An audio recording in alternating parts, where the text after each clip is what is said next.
Everybody, it's your hospitality friend, Glenn. Thank you so much for tuning in today as we try to figure out what's going on with company bookings and how hotels are going to do in 2026. But listen, I want to thank our friends over at Actabl. Remember, Actabl, they give you the power to profit. Please check them out at actabl.com. So I'm not much of an expert in what's going on in that travel management kind of a world. So I found an expert. Now, I got our sales, Mr. Lukasz Dabrowski, SVP of Global Supplier Relations at HRS Group. Lukasz, man, great to see you. How's it going? My pleasure. Great seeing you too, Glenn. I feel my seat is still warm from our last episode. I'm becoming a resident on the show, huh?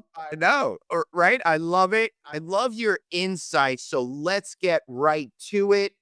I'm feeling a lot of anxiety out there in the market. Throughout 2025, I started to become a little bit more anxious. What are you seeing in terms of travel management and the state of all things as we wind down 2025 into 2026 here in the States and globally? And answer that in 10 seconds or less. Go. I honestly believe, 2025 has been a pivotal year. Yeah. And I think the game is changing altogether. And that may pay into some of your impressions. Yeah. I honestly do believe that, the thing of the annual cycles of negotiations and request for pricing and spending basically 9 to 10 months on it to only redo it again in a few weeks later. That's just going away.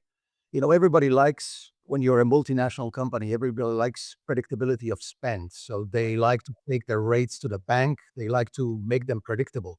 Mhm. But the one thing that is coming in as a major enhancer is driven by the depth of data that we can now play with, and that goes for transient segment, that goes for meetings and groups, that also goes for long stay projects, out of which we can derive patterns in real time. And trust me, 2026 and beyond, Right. nobody going to wait to negotiate or renegotiate the rate um, in 12 months if they see that there is major changes happening to their travel patterns and to the demand. Okay, so let's break that down for a second. Obviously, if I'm running a business, it's important for me to know how much I'm going to be spending on travel to meet my budget requirements for the next year. But the combination of fluctuations in the economy, depending on what region or country you're in, combined with the changes of technology, are kind of uprooting the way we have to think about everything, Lucas. Yep. Perhaps there is one common denominator to it, though, that is in favor of both the large corporations and the hoteliers, which is looking at total account contribution. It's looking Right. at the converged demand between the various business segments. And then for the corporates, it is, very useful to be able to negotiate more and go beyond the traditional transient dialogue. So individual traffic dialogue. And for the hotels, it's an opportunity to basically open up for more business from the same large corporation that they used to know for their transient or meetings Yep. and groups business. Anything largely Okay, so related. now let's go on both sides. First, if I am the travel booker, how am I going to be in a better negotiating position going forward if I'm utilizing the tools out there correctly? If if you're the travel CEO, this is how Yeah. we like to call it, because of the wide responsibility that rests on those Well, people's shoulders. yes, I mean, here at No Vacancy, I am the travel CEO. Absolutely. I So don't trust it's anyone, all the and it's all in the data. It's all in the data, and you have to. There is no way around it. You have to get your hands dirty. You have to roll up the sleeves and dig through the data that is available, that some partners in the travel space are making available to you. And when I talk about data, I mean data that goes deep, yeah. all the way down to level three. Level three, which is basically itemized spend on a hotel invoice, Mhm. coming from a payment provider, coming from a credit card company. Right. No, it reflects the reality of what people do and where they go with a very high degree of, well, that's real. Not Right. what I think, not what I negotiated, but that's actually what's happening in this parameter, in this point of interest. And because of AI, because of technology, getting on a whole new level, those data insights that are insanely complex and fragmented are now available to be sliced and diced into a decision-making process that can happen almost in real time. So, in other words, I get prompted as a travel CEO about that, my volumes in New York, Manhattan are going somewhere else Mhm. versus what I intended and versus what I negotiated. And then I can see the reason for it as well. And I can act in real time without making or without waiting for the next uh, cycle of hotel negotiations to fix it. Right. And that's going to be important going forward, I guess, for both sides. So, how are hoteliers thinking about, utilizing the modern way of thinking things, particularly through what you're doing as a travel management technology platform? Yeah, I do believe there is a very precious trend in finally hoteliers embracing the overall philosophy and reality of converged business segment demand, right? So the realization is behind us. Yes, everybody knows that there are even some huge multinational companies that lead with meetings and events business, and transient follows, right? So Right. the traditional thinking of how we would structure and deploy our salespeople against those segments is completely gone. It's now way more open-minded, way more focused on what is the real-time opportunity. The question then is, with all this knowledge, are the hotels able to organize themselves and their Right. team to be able to deal with this business, with this centralized demand across multiple markets for chains or across um, destination level? Right. Um, is there a central contact person who is actually capable of conducting that dialogue with the customer for multiple business segments? And can we really pull it off as an industry? Well, what do you think? And how can we help hoteliers get closer to making this reality so they could win business in 2026? I think the philosophy, the principle of convergence. So, looking at an account potential from multiple angles, business segments, Right.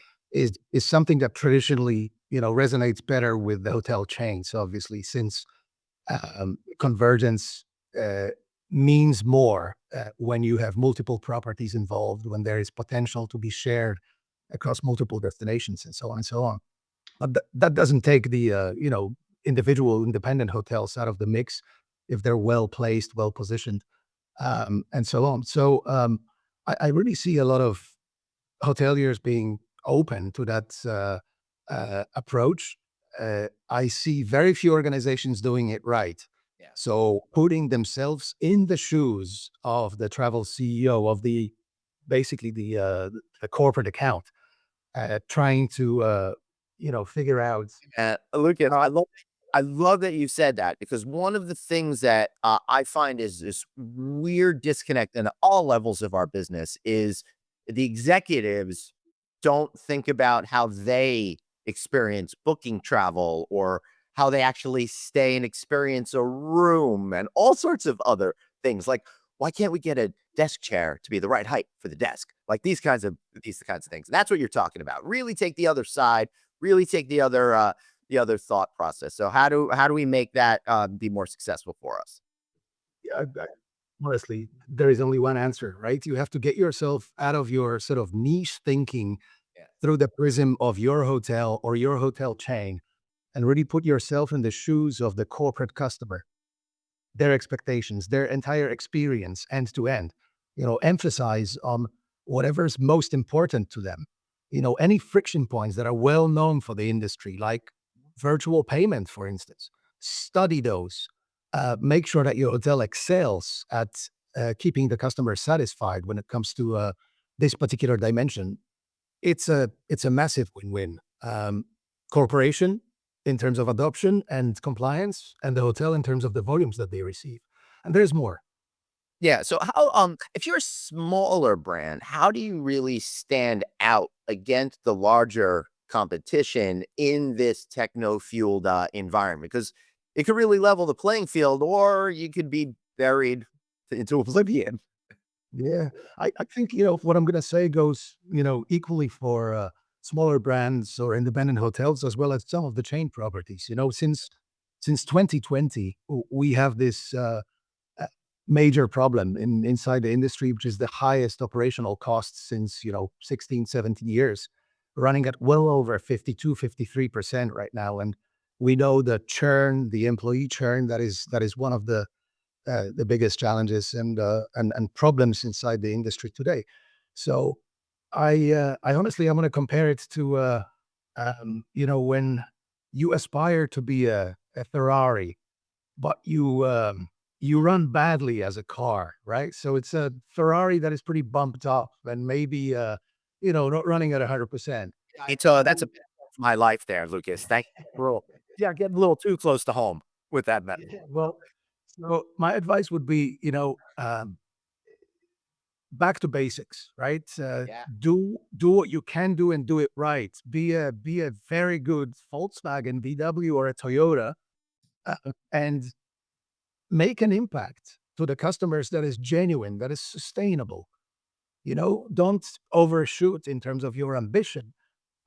If you know that you can hold your strength with your current operational challenges, with your staffing issues on a certain level, nothing wrong with that. A lot of the hoteliers adapt a strategy that I started calling the golden middle, which is actually a healthy balance between the hotel occupancy and the average rate, kept at a level where you can deliver the service that is expected from the quality of your brand in a sustainable fashion so that you don't upset customers, but you make them stick. Yeah, man. So making them stick is so important. I think what Lucas is really talking about when you get back to basics is give people great value. You don't have to be cheap. You just have to make sure people feel great for the price they are paying. Hey, Lucas, I feel like heading over to this website, hrs.com. What am I going to find over there? Well, you'll find a lot about our end-to-end value proposition that starts from global procurement, runs through search and book, payment, expense management, and data warehousing. Data, all the way down to um, VAT reclaim for the largest corporations of the world. So enjoy. Excellent, man. Thanks, Lucas. I really appreciate you being here, and I appreciate all of you guys for watching. Please like, share this video. I'm a sensitive guy. I need you to like help me out over here. Thanks so much. We'll see you next time. Really appreciate you, and we'll see you back here. Bye.